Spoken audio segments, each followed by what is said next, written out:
Good morning. We wanted to take some time to explain the MITC new reporting requirements that were handed down from the U.S. Department of Labor. So I'll take some time to go through the different slides, and like I said, I'm going to go into greater detail of the new reporting requirements. So if you can see here, Michigan Training Connect is the state of Michigan's required eligible training provider list. Each state has what's known as an ETPL, or an eligible training provider list. And the MITC website is Michigan's ETPL. So the MITC website communicates programs approved by Michigan Works agencies that accept federal training dollars under the Workforce Innovation and Opportunity Act of 2014. WIOA mandates outcome information to be displayed to the public and reported to the USDOL in the annual report that is required each October, referred to as the 9171. So WIOA requires states to use wage records to supply accurate data and reduce the reporting burden to schools.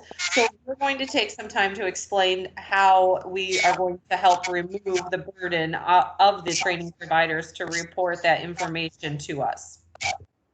So when you log into your MITC screen right now, this is what it looks like until July 1st.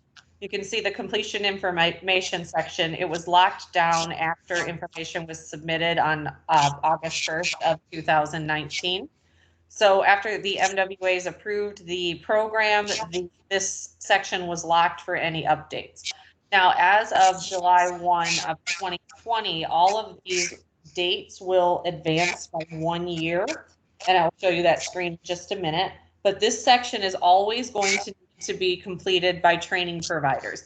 Even if those training providers report to what we refer to as CEPI, which is the Center for Educational and Performance Information, because the dates include timeframes after the previous fall STAR submission. So this is what the screens will look like after July 1 when you log into your MITC admin account. You can see here that total number of students is asking for the total number of students who were enrolled in the program at any time during that reporting year, not just those from Michigan Works. So this includes students who were enrolled in previous years but remained enrolled in the program at any time during the reporting year, as well as any new enrollees into the program. And then the definition for enrollees, it's the same definition as the total number of students, but it's a different time range. So what we're asking for is to record the total number of students enrolled in the program during this new time frame underneath enrollees. It refers to all individuals who were enrolled in the course as part of a program of study within the reporting period. And so the definitions for exited and completers get confusing to some people. And so I wanted to take a minute to point out that everybody exits a program, but they don't necessarily complete the program. So exited can include anyone who has left the program for any reason, such as they completed, which means graduated, they withdrew from the program, or they transferred from the program. So exiters will always be equal to or more than the completers. Every student exits, not all complete. Completers are just the people who have graduated during that time frame. And that one just goes into greater detail. Again, the easiest way to remember that is that completers actually graduated the program. Okay. Credential attainment information.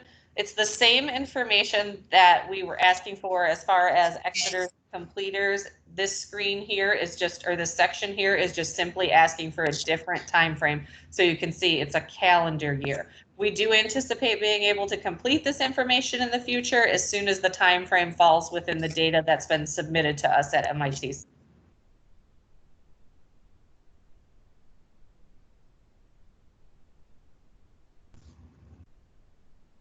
So for placement information, the definitions can be found by clicking on the help text there. And you can see exited is all students who had a last day of attendance in the program between July 1 of 18 and June 30 of 19. So a full year has passed since the ending date of the time frame. So schools should know if the students have returned at this point. Total number employed for second quarter after exit, the number of exited students who were employed in the second quarter after their exit quarter.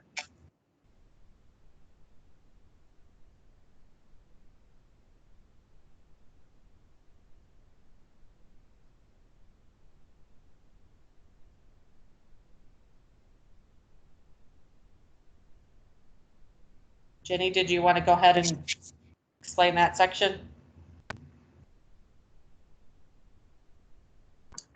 So this is the portion that will be completed as a result of your turning in your spreadsheet information, which is required to be done by June 30th of every year, so that this information can be ready for you when you log in to do your updating on July 1st of every year.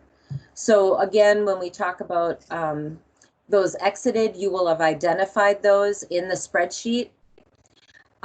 It will be all of those students who had a last day regardless.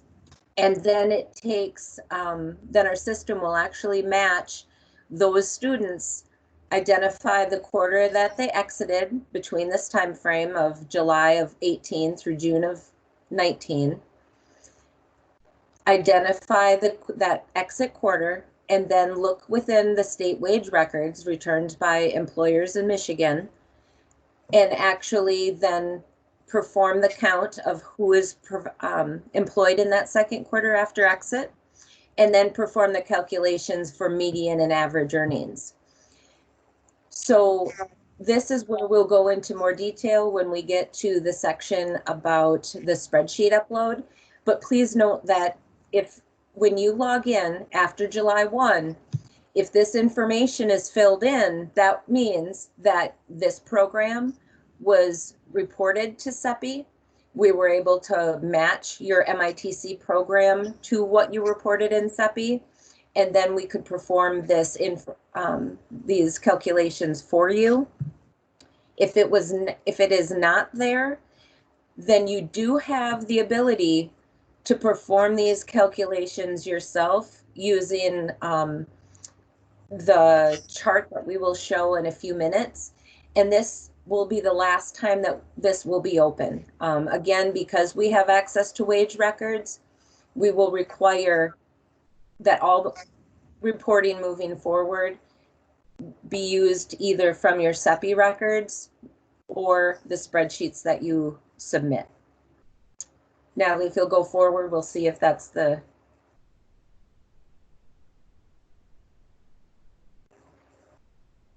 Okay. So this is the chart that I was referring to, that we understand is very difficult for training providers. One, because the whole exit quarter and second quarter after exit is confusing, and the fact that we know that schools and proprietary schools don't have access to wage records to know what entire quarter earnings are, etc. We also know from working with our post-secondary partners that oftentimes the student surveys that are sent out to graduating students only might request wage per hour, and then calculations are completed using that amount of information. And again, this is what the difficulty in figuring this out is, why we've created our student upload tool that we'll talk about in the future. But again, the time frame that you're considering, regardless of the year, there's 4 quarters in every year. Each student will fall into an exit quarter. Then you need to go into their individual second quarter after their exit quarter, and then perform the median and average, and then sum that up under that section. So yes, this is very confusing, and that is why, with our access to wage records and identification, that we've created the student upload tool that we'll go through at the end.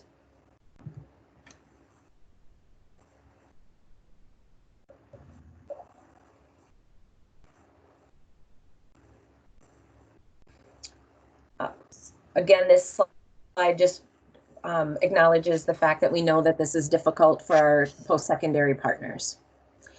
That wage record data that we've talked about is due to able to be done because every year we have a matching process between all wage record Social Security numbers and all CEPI unique identification codes in Michigan. And using that match, we can then look within that for the schools that don't have a UIC or a Social Security number to help match and provide this information. If you do not have an SSN, if you do not have a UIC, then the only alternative is the identifying information listed here. We have first name, middle initial is listed here, but it is optional. So definitely first name, last name. And then in addition, we need a date of birth and gender. That is minimum required identifying information that's required for us to make a secure match, to do both your programs and your students, to provide them the accuracy needed to find them within wage record.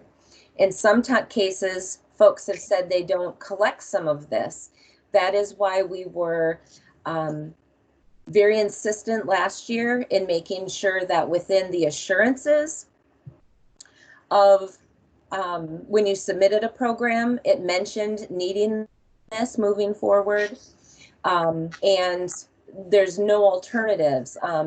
Some people have asked us about the last four of a Social Security number. Again, our wage record system has millions of records, and the last four will not do. So it's the entire Social Security number or that alternative listing for number 3.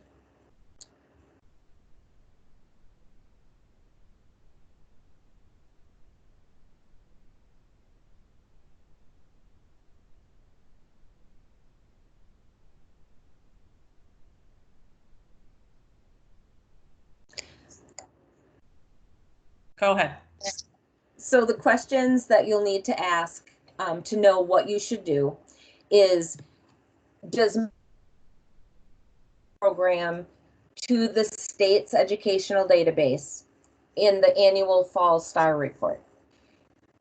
So if you are a public or private post-secondary school that knows that you report every year to the STAR database from CEPI, then the second question would be, make sure that these programs are also included, because many of our post-secondary partners have said that they do not report any workforce or non-credit programs.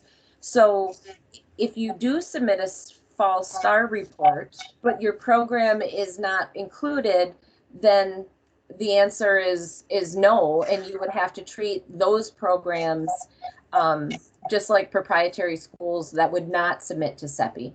So if you do, then just make sure that your zip code that you enter in MITC for each program matches how you report it to STAR. And that's why we ask for the zip code and level of credential completion to help us make that match for those who do submit to CEPI.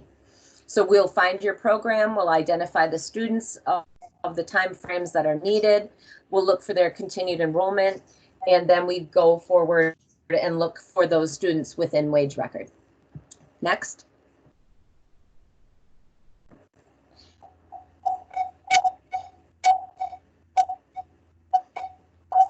So again, if you do not report these programs, even if you do report others, or you're a proprietary school who is not required to report to CEPI, then you need to submit a student exit spreadsheet through our provider reporting tool that you can find in your admin account. And then we will perform the same match of the timeframes and employment records within wage record. So as Jenny mentioned, the student data can be uploaded once you log into your admin main page, and you can see if you have a small amount of students, you can add the individual students, but if you have a great amount of students, then you would want to do the bulk upload. And what we're looking for, just to reiterate, is either the SSN, which would be the easiest way for us to do a match in our wage record system to get that information. So we're looking for that SSN or a UIC, or if you don't have either one of those, then we're looking for the first name, preferably the middle initial, but it's not required, the last name, the gender, and the date of birth, so we can do a confident match. And then also you can see there, as we have an arrow pointing to the provider user guide, and that gives us, or that will give you great detail in how to upload this spreadsheet. One of the questions that we've received is that people are having issues uploading the spreadsheet. And one of the simple mistakes that we found is they're not removing the instruction page, because when you open the spreadsheet, the first tab will be instructions on how to complete it. Make sure once it's completed that you're removing that page before you try to submit, or you will get an error message. Jenny, did you want to show that?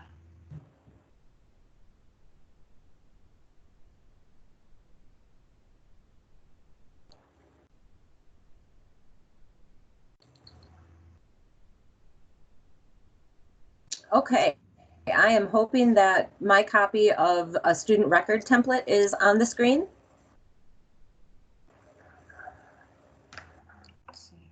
Natalie, can you confirm? I don't see it yet. Give me 1 second.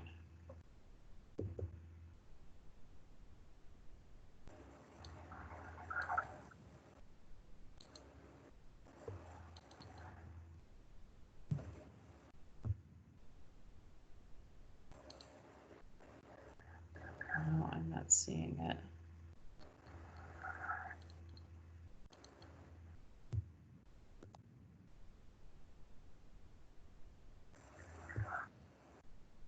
Bear with us, folks. This is our first time shifting using the new shifting presenters using this new Teams format. Were you able to take control? I believe so.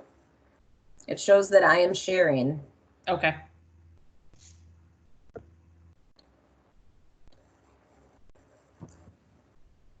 You're not seeing it? Oh, there we go. I can see it now. Wonderful. Okay, so once you've uploaded, this is the template sheet that you will see. As Natalie mentioned, there's 2 tabs. The first one is the instruction tab, which column B will identify those column names that are on the spreadsheet. We have matched these directly with the CEPI STAR report data submission, which means that there are lots of fields available on the spreadsheet, but only some are mandatory. Don't sort just by the fact that they're mandatory, because some are conditionally required, meaning if you have listed, when we go down to exit date, you'll see that that one is mandatory. But one of the questions we've also gotten is the award date. Now, it says it's optional, but if you only have exit dates, but you have not recorded award dates, that shows that everyone left and no one completed your requirements. So you would have actually, looking forward, it would show that everyone dropped out or transferred. So again, make sure that you pay attention to some of those fields, because in the end, after you identify your students and the student information, then really the key pieces that need to be focused on is the entry date, when was their first day of class. The second piece would be their last day of class, as in the exit date. And then the third one would be award date. And again, that would identify that of those exiters, these were completers that met your school's requirements for successful completion of the diploma, the award, graduation, whatever your school calls it, they met your requirements. And then there's just a few other identifying informations for the students that we have, again, aligned with CEPI's report, but at this time, there's no anticipated use due to ethnicity, race, etc. If we go over to then the student record page, it takes column B and just puts it across the top for all of those columns. Some of the issues that we have noticed is, or questions that we have had is, don't delete any columns, don't reorder the columns, leave them just as they are and blank if you're not using them. The program name has to match exactly as you've entered it in MITC. One school, we had a heck of a time understanding why it wasn't being recognized. There was a difference in the spacing before and after a hyphen, and that's how picky that is. So make sure, you know, perhaps a suggestion would be to copy and paste directly from the program name on your MITC screen, because that is what will be matched, as well as that zip code. So the program name, zip code, and then the program certification should exactly match as you've listed within CEPI, whether that's, if you're a community college, a certificate of completion, an associate's, a bachelor's, or an industry recognized certification. Remembering that if you are in doubt of what goes here, go back to your instruction sheet and see what those choices are that you have listed, which again need to be very specific because this is all of a system match. Some of the other pieces, make sure that within your date, anything that asks for a date, that you have it set up again for the expected date ranges, which are 2 digits dates, months, and year, and a 4-digit year format. So make sure that that stays as programmed in the worksheet. When you save it, make sure it's in that the same format as this is, which when you save will be a .xlsx file. And then even after we've worked on some of those situations, there was still an error. And what happened is that school asked their tech person to help, and they learned that they had an internal to their own business, a firewall that prevented them. So again, there's a lot of potential bugs and a lot of potential errors. But you know, again, our first advice is to go through and make sure that all of the fields match what the system is expecting. Make sure that it's saved in the right file format. And then if, you know, all else fails, of course, reach out to us and we'll help troubleshoot, and if possible, work with our programmers who would be able to even to look more in depth as far as those easy, quick errors that we've all learned about. So again, this is a work in progress. We recognize that some people might have missed this requirement, whether it be you know, within our provider guide or the assurances or repeated letters of reminding folks of this final piece of very important information that's needed. And that now our deadline is 6:30, but it has been in existence since last year. Again, if for some reason this is not, this was not able to be handled by your school due to timeframes, this, you will be able to still enter in that section in the wage outcome information, but moving forward, it will not be, and it will impact your approval moving forward after this year. So make sure that you're within your registration process, whatever you need to do to ascertain that you have and are collecting your school's choice of those 3 options, either a full SSN or those identifying fields of date of birth and gender. Also, the gender, we've had some questions about that. Right now, it follows male or female. There is not any option other than M or F. that also follows the Department of Ed's classification and what is being used now to currently report to the state of Michigan's Department of Education. So those are the only places looking forward. Natalie, can you think of any other issues that have come out? No, I just wanted to reiterate, like you said, that it's a little confusing right now because it seems like there's two deadlines that we're coming up against. So every year we're looking at June 30th as the deadline to submit the student data, but then we also have the month of July in which you need to update the individual program data. So just to try to keep that in mind every year, that there's those two different deadlines we're looking at. It almost seems like, depending on, your business processes, theoretically, every year this could be done in one upload, one time addressed. And then it's, I guess, if it could be viewed as every year in July, all of the program details are uploaded and a spreadsheet submitted for that prior year, then you're done. We're just addressing the fact that because this new wage section was new, we were reminding you and bringing you your attention to this portion, which supplies the placement information for you when you log in after July 1st.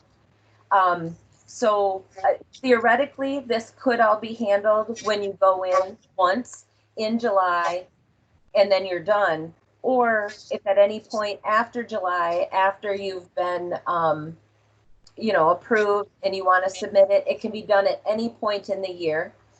Spreadsheets can be updated at any point in the year. And we do not run the wage match until the July 1 the June 30th, July 1 timeframe to allow those last exiting students their full second quarter of wages to be reported. So again, it seems like two deadlines, and in a way it is, but your submission can be done at any point. And if you update, just know that whatever your latest spreadsheet is as of June 30th, midnight, that will be considered final. And so you could update it at any point of the year as well.